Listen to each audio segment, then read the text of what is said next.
कथा ऐसी है जो कि हमारे जीवन से मिलती जुलती कथा है। सांख्य शास्त्र की रचना की कपिल भगवान ने। तो जो देवहूति था, जो देवहूति थी, आकुति, देवहूति और प्रसूति। देवहूति का विवाह कर्दम ऋषि के साथ में हुआ। इनसे एक पुत्र हुआ, उनका नाम हुआ कपिल। बोली कपिल भगवान की। कपिल भगवान ने तत्व ज्ञान का उपदेश दिया और उन्होंने सांख्य शास्त्र की रचना की। तो जो देवहूति थी, कपिल महाराज की जो माता थी कपिल देव जी की, अपनी माता को तत्व ज्ञान का उपदेश दिया। कहा, ये बताया कि मनुष्य मरने के बाद किस प्रकार से वो जाकर के देवलोक में जाता है और वहां से फिर किस प्रकार से वहां से छूट करके फिर मृत्यु लोक में आता है, और मृत्यु लोक में आकर के अनेक प्रकार से जो कष्ट मिलते हैं वो सब वर्णन कपिल देव जी ने सांख्य शास्त्र में किया। उसका वर्णन बताया। जैसे व्यक्ति की मृत्यु हुई और जब मृत्यु हुई उसे लेकर के जब चलने लगते हैं, कहे कि कथा तो ध्यान से सुनी है ना, आज बतकही करी है, जब बतकही करी है तो वह बतकही याद रही, प्रपंच याद रही, तुम्हारे टेमिया वह याद आई। तब लेके जब चला था मैंने कहा था राम नाम सत्य है, तुम मुड़ी हलावता रे, हम जिंदगी में कहा नहीं किया राम नाम, अब बहुत सत्य है तो काम मतलब।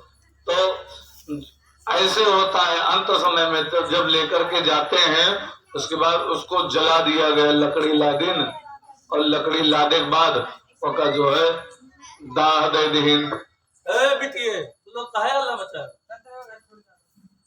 चले जाओ भैया को छोड़ के आओ।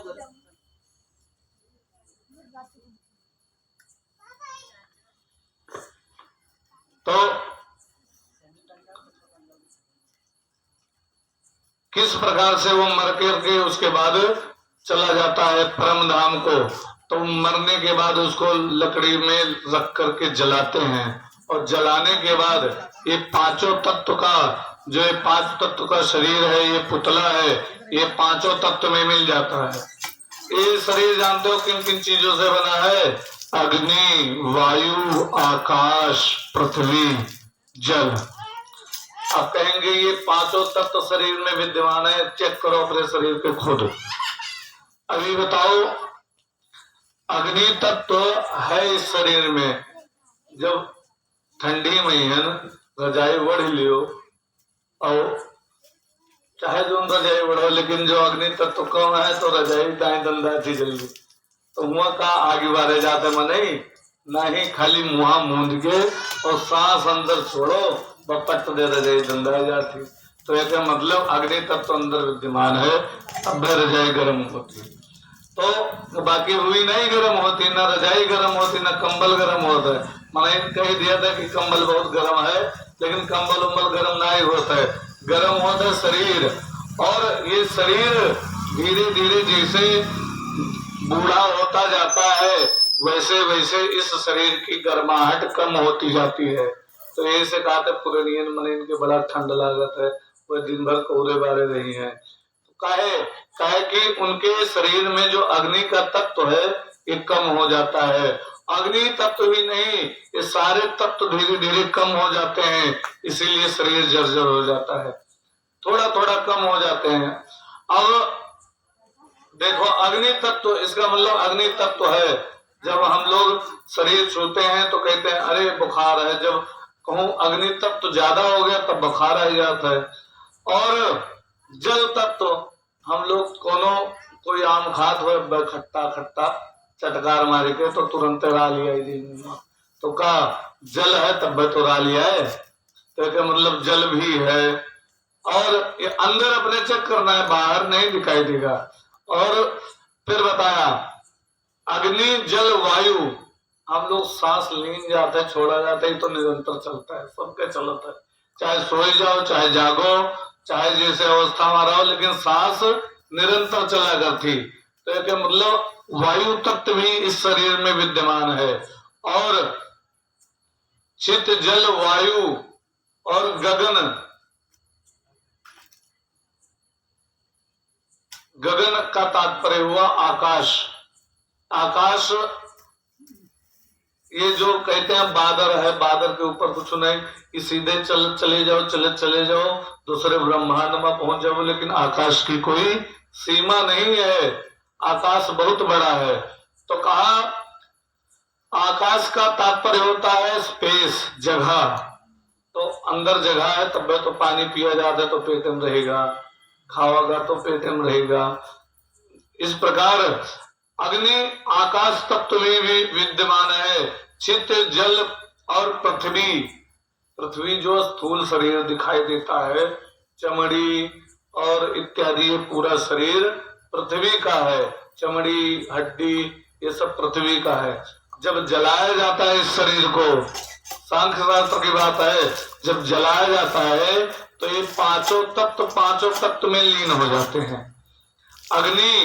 अग्नि जल रही है उसी में लीन हो गया, और वायु भाप बन करके, वायु जो है वो वायु में लीन हो जाता है। जल जो है भाप बन करके ऊपर उड़ जाता है, बादल में चला गया, और आकाश वहीं पर समाप्त होकर के महाआकाश में लीन हो जाता है।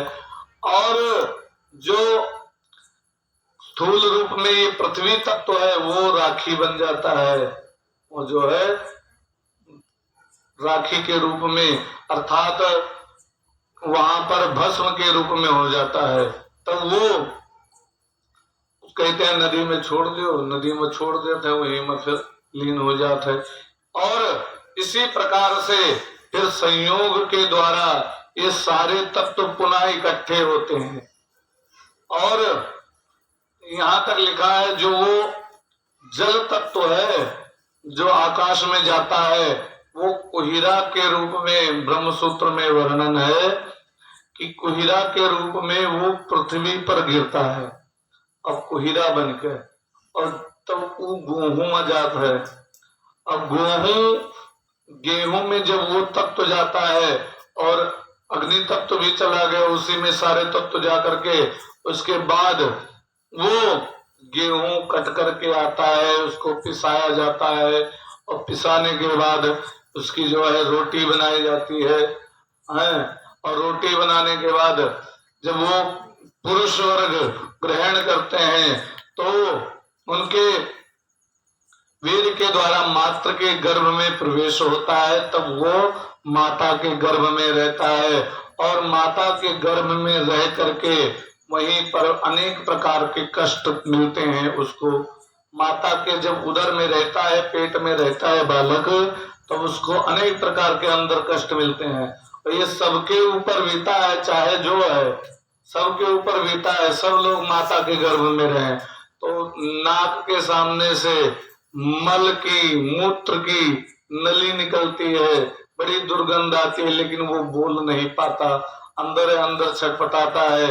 कभी माता गरम चीज, खूब गरम कुछ खा लेती है तो अंदर उसका शरीर जलने लगता है, तो हाथ पैर इधर उधर मारता है, तो कहता है वो लड़का देखो मूड मारत है, हाथ मारत है, खुश होते हैं, लेकिन उसे अंदर बड़ा कष्ट होता है।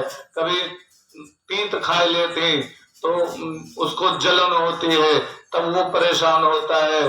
और इसीलिए नियम है कि बहुत संयमित आहार करना चाहिए। जिनके उदर में बालक हो उन माताओं को बहुत सोच समझ के आहार करना चाहिए। और उस प्रकार उसको अनेक प्रकार से कष्ट मिलते हैं गर्भ में रहते हुए, और धीरे धीरे जब चेतना आती है, 7-8 महीने में चेतना आ जाती है। और संक्षेप में वर्णन करते हुए चलते, क्योंकि कथा बहुत है। तब जब चेतना आती है तो थोड़ा वो जो है हाथ पैर हिलाने लगता है, और उस भगवान से प्रार्थना करता है, हे प्रभु मुझे इस गर्भ से निकालो, और मैं बाहर जा करके आपका नाम स्मरण करूंगा, आपका भजन करूंगा, आपका कीर्तन करूंगा, मुझे इस गर्भ से बाहर निकालो। भगवान कहते हैं ठीक है। और फिर 9वें 10वें महीने में प्रसूति का वेग आता है, प्रसूति वायु के द्वारा वो पृथ्वी पर आ जाता है।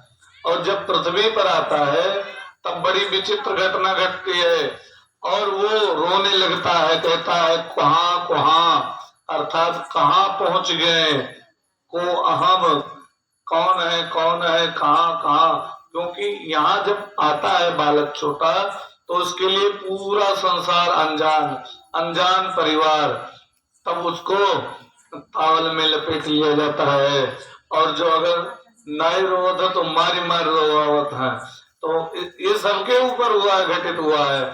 जब रोने लग जाता है तब खुशी मनाते हैं। इसी को कबीरदास जी ने जब देखा तो कबीरदास जी ने लिखा कि जब हम पैदा हुए तो जग हंसा हम रोए, और ऐसी करनी कर चलो हम हंसे जग रोए। तो जब उस समय पर तब मारते हैं और जब मारते तब तो बालक रोता है, तब थरिया बजा हुआ था कि अरे हमरे यहाँ लड़का हुआ, सठूरा हुआ। तब और उस लड़के का, उस बालक का या बालिका कुछ भी है, जो कोई भी है, वो बालक बालिका का जीवन किस प्रकार होता है, अनेक प्रकार से कष्ट भोगता है। किस प्रकार जब छोटा रहता है तब उसको तावल में लिया गया, नार काटा गया, इस प्रकार धीरे धीरे उसका घाव भी पूर्ण होता है। कहीं दुख जाता है तो दर्द करता है, चिल्लाता है, और धीरे धीरे समय व्यतीत होता है। फिर पौड़े पौड़े जाने रहो, पौड़े पौड़े दिया पिराए लगे थी। छोटे बच्चे लेटे लेटे उनका शरीर दर्द करने लगता है, कहे हुए करवट तो ले नहीं सकते हम लोगों ने, पुट दे इधर घूम जाए उधर घूम जाए। छोटे बालक जो बिल्कुल छोटे हैं, और वो छोटा रहते हुए ब्रह्म स्वरूप यही रहता है, वो जो है उसे कुछ भी नहीं मालूम रहता, और उसे बचपन में भी बड़े कष्ट मिलते हैं। अब लेकिन भगवान से निवेदन करता है, प्रभु बड़ी कृपा की, आपने मुझे बाहर भेज दिया, अब मैं आपका स्मरण करूंगा। लेकिन जैसे जैसे बड़ा होता है वैसे वैसे भूलता चला जाता है बालक। और तब जब कभी, अब सोचते हैं कि माता सब जानती है बच्चों के बारे में, सांख्य शास्त्र में वर्णन है, सब चीज नहीं जानती माता। कभी लेटे लेटे उसकी पीठ दर्द करने लगती है तो माता समझती है जान पड़ता है बुखार है, तो का जबरदस्ती दूध पियावे लगी है। वो रोता रहता है कि जो मेरी पीठ दर्द कर रही है, तेल मालिश चाहिए। लेकिन वो हमने खुद आंखों से देखा है, ऐसी घटना आंखों से देखी है। और एक जो है देखा था, एक जगह गए थे तो बालक रोता जाए तो हमने कहा ये रो क्यों रहा, दूध पिलाएं, सब कुछ दें। और बड़ा था, चलने लगा था लेकिन बोल नहीं पाता था। अब दूध पिलाए, सब कुछ दे, लेकिन वो रोता जाए तो हमने कहा क्यों रो रहा है, क्या हुआ? अच्छा देखो इसका जो है, इसको तेल मलो इसके पूरे शरीर में। तब उसकी माता जी तो व्यस्त थी पूजन में, लेकिन कोई किसी कन्या ने तेल मला पूरे शरीर में, और जैसे तेल मला तैसे उसको राहत मिल गई, सो गया। तो कहने का मतलब है माताओं को भी नहीं पता लगता कि किस लिए बालक रो रहा है। तो उसके जो है शरीर में जब कभी तेल मालिश की जरूरत होती है, उसका शरीर दर्द कर रहा होता है सोते सोते, तब माता समझती है भूख लगी है तो उसे जबरदस्ती दूध पिला देती है। कभी भूख लगी होती है तो माता ये समझते है लेटे लेटे इसका शरीर दर्द करने लगा है तो जबरदस्ती तेल मल दिया, और उस बालक का बड़ा जो है बुरा हाल होता। उसके बाद छोटे छोटे जानवर माता के पास लेटा हुआ है, कहूँ जुआ परी है माता जी के, तो उतनी भर कहूँ निकल गए ये थोड़े, और मुड़े काटे लाग। अब वो रोवत है, लेकिन वो काहे रोवत है ही नहीं पता। तब डॉक्टर के लगे अरे लड़का छुपात नहीं है, पंडित के लगे जरूरी है, पंडित देखो लड़का छुपात नहीं है। इन्हें देखिए कि कोनो और कारण हुई, तब कहूँ कहो तेल मलिन तो ध्यान नहीं, अरे जुआ काटत नहीं, तो जुआ काटती है उसे, तब वो अनेक प्रकार के कष्ट पाता है, तब वो रोता है। तब भी जो है माता नहीं समझ पाती। अब तो चलो बेड वोड हो, लेकिन अब भी माताएं, खटिया तो चलता है, इतना नहीं खटिया भी बंद है, तो खटिया में होता है खटकिरवा, अब माता लिटा करके चलेगी, बढ़िया घाम निकला है, ठंडी के मौसम, खटिया लिटाए दिन घर में। अब लड़का का आवत है, कुछ कुछ खटकर रोआ काटत है, अब वो लड़का रोवत है, हाथ पैर ऐंठता है, तो माता समझती है लग रहा है भूख लगी है, तो उसे जबरदस्ती दूध पिलाने लगती है। कभी कभी उसके जो है अपच बन जाता है, कभी कभी अपच हो जाता है, तो अपच की दवाई न करके उसको तेल मलने लग जाती है। इस प्रकार उसका बचपना अनेक प्रकार से इसी प्रकार बीतता है। और जो माता जानती है वो इतना करती है, और जो नहीं जानती तो कहीं रोते मुझे कि तो ट्रैक और मारती है। छोटे लड़का के ऊपर बताओ, बेचारा कहा जाने वो का तो कष्ट है शरीर पर, लेकिन वो का पीट दिए थी, तो कहे कि ये अनजान है। इस प्रकार ये उसका बचपना बीतता है। अब थोड़ा और बड़ा हुआ, अब तुम लोगों की उम्र की भी आएगी अभी बारी, तब थोड़ा और बड़ा होता है। तब जब और थोड़ा बड़ा हुआ, बकैया बकैया चले लागत है। जब बकैया बकैया चले लाग, तो जो है कभी उसको कहीं घूमते खेलते खेलते और दूसरे द्वारे चला गया, पड़ोसी गया, पड़ोसी से झगड़ा, तो पड़ोसी बहुत जने में होता है कि कहीं लड़का हमारे द्वारे पाया हो, जब वहां तो बोल चाल नहीं है। अब वो लड़का बेचारा कहा जने कि इनके यहाँ से इनका झगड़ा है, तो वो जने तो पीट दिया था पड़ोसी ने, मेरे रिश्ते बुद्धवत है। और तो लेकिन बच्चों से कभी ईर्ष्या नहीं करनी चाहिए, वो दौड़ करके आकर के पीट देते हैं। तो जो लड़का का ना पीटिंग चार बात भूल दिन, तो मातारी जो अगर रिस वाली है, उनके नक चढ़ी है, तो पता क्या करे थी, पहले लड़का मरी कटो का करेगी उनके द्वारा। अब बताओ नान मुने लड़का वो जाना था, ऐसे हुआ था कि नहीं देखे हुए, बड़ा बड़ा का परत है बेचारे। अब वो रोवत कहते हम चला गए खेलत खेलत, अब बेचारा बोल नहीं पाता है, लेकिन वो का पीट दिन जाता है। धीरे धीरे थोड़ा और बड़ा होता है, कहीं दौड़े दौड़े गिर पड़ता है, चोट लगती है, तो उसे बड़ा कष्ट होता है। धीरे धीरे इस प्रकार बड़ा हुआ। अब माता जी से कहता है हमें ये चाहिए, हमें वो चाहिए, लेकिन माता पिता अपने कमाई के अनुसार उसे दे पाते हैं कुछ भी, और जब मिलता नहीं उसे खिलौना, उसके मन पसंद की चीज, तो मन ही मन दुखी होता है कि हमें जो है नहीं ला करके दिया। और तो अनेक प्रकार के उसे कष्ट होते हैं। इस प्रकार धीरे धीरे और बड़ा होता है, तब बोलने लगता है। अब बोलने में जो बढ़िया संगत है तो बढ़िया बोलता है, अगर गड़बड़ बोला तब भी गड़बड़ है। जो अच्छी संगत मिली जो है परिवार की, और बच्चों की अच्छी संगत मिलती है, तब तो बढ़िया प्रेम से बोलता है, और नहीं कहीं उल्टा बोलने लग जाता है, गाली देने लग जाता है। कहीं किसी बड़े को गाली दिया तो बड़ा मार देता है, उसे भी ये समझ नहीं कि छोटा है, इसे गाली दे दिया तो चलो कोई बात नहीं, दे दिया होगा। लेकिन नहीं, उसकी जो है आदत है, वो छोटा बालक है, लेकिन बड़े को भी समझ नहीं होती कि इतने बड़ा होकर के गाली क्यों देता है, पीट देते हैं, तो उसे बड़ा दुख होता है। धीरे धीरे और बड़ा होता है। अब बच्चों के साथ में खेलना चाहता है, हम लोग को कहते हैं खेलना ही है, पढ़ो, वो के स्कूल में एडमिशन करा देते हैं। अब ज्यादा पढ़े, तो बेचारा सोचा था कि नी का बस्ता लाद के पहुंचा था, वहां मैडम काम दी थी, छोटा बड़ा पूरा लिखे करते हिया, मन नहीं कहते, मन कहते खेले, लोग खेली। लेकिन अम्मा पापा मम्मी पापा डांटो, हाँ पढ़ो, खेले खेले नहीं पढ़ो, तो वो जब पढ़ने को कहते तो उसे बड़ा दुख होता है। किसी तरह वो मन मार करके बैठ जाता है पढ़ने, और पढ़ने के लिए जब बैठ जाता है तो धीरे धीरे इस प्रकार और बड़ा होता है। अब धीरे धीरे और बड़ा हुआ, तब बच्चों के साथ में कहता है जा करके खेलाऊं, लेकिन जो है डांटा जाता कि नहीं खेलने नहीं जाना, कहीं आना जाना हो, नहीं अभी नहीं जाना, तुम छोटे हो, तब उसे कष्ट होता है, तब वो दुखी होता है। किसी से झगड़ा हुआ बच्चों में आपस में, और कहूं दूसरे का अम्मा ही बोले लगी, इस संसार के गति बताई था, तो सबके ऊपर घटित हुए। अब आई बोले लगे तू काहे जो है तो लड़का में लड़के मारे सिया है वह है। अब वही जे लड़का के माता रिस वाली वो थी, लड़का पीटे लगे पट पट पट पट, तो काहे उनसे झगड़ा क्यों, काहे उनसे बाजी हो। अब वो बेचारे पता है कि जो झगड़ा कीन है तो अतरा मारा जावे, पीट देते हैं। तो इस प्रकार उसे बचपन में कष्ट होता है, धीरे धीरे और बड़ा होता है। अब खेलते जो है धीरे धीरे बोलने लग जाता है, खेलने कूदने के लिए इधर उधर जाता है। अब जो है कहता है कभी मैच खेलाए, कभी ये खेल लें, कभी गुल्ली डंडा खेल लें।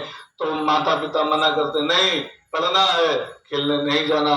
तो उसे बड़ा कष्ट होता है कि नहीं थोड़ी देर खेल लें, तो उसके तब मन मार करके बैठ जाता है। इस प्रकार उसका बचपन बीतता है।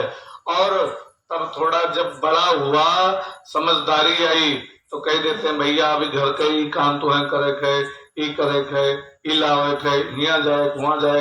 अब बेचारे मन ना रहा था, लेकिन जबरदस्ती जाए पड़ता है, बड़ा दुख होता है। वो सोचते हैं आराम के लिए थकान, लेकिन ना तो जाए खे करेगा तो करेगा, न कर वो तो पीटेगा वो। तब उसको बड़ा कष्ट होता है।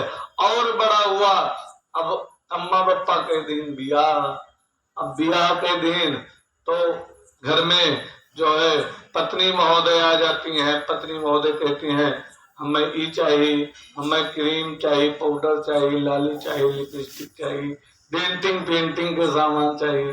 अब कुछ यदि होती कि समझदार होती कि हमारे पति देव ज्यादा कमाता है नहीं, तो हिसाब से मांगो। अब कुछ जनी समझदार नहीं होती तो कहती नहीं हमें चाहिए, चाहे जहां लायक हो।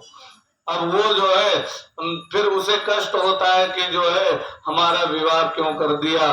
तो वो मन मार करके अब माता पिता से कहता, तो माता पिता कहता है आप ब्याह के दिन तो मिहारू आएगी, अपन खर्चा खुद देखो, तो जिम्मेदारी है। अब वो जो है फिर जाकर के काम करता है, इधर उधर नौकरी करता है, अनेक प्रकार के वहां पर भी उसका जो मालिक है उसे बोलता है तो उसे कष्ट होता है। और हर एक व्यक्ति के ऊपर मालिक होता है तो उसे बोलता है तब कष्ट होता है। इस प्रकार उसकी जवानी बीतती है। और जवानी बीती और फिर आया बुढ़ा, जो है प्रौढ़ अवस्था आती है, न बुढ़ापा न जवानी, उसको कहते हैं प्रौढ़ अवस्था। अब प्रौढ़ अवस्था में बालक हो गए।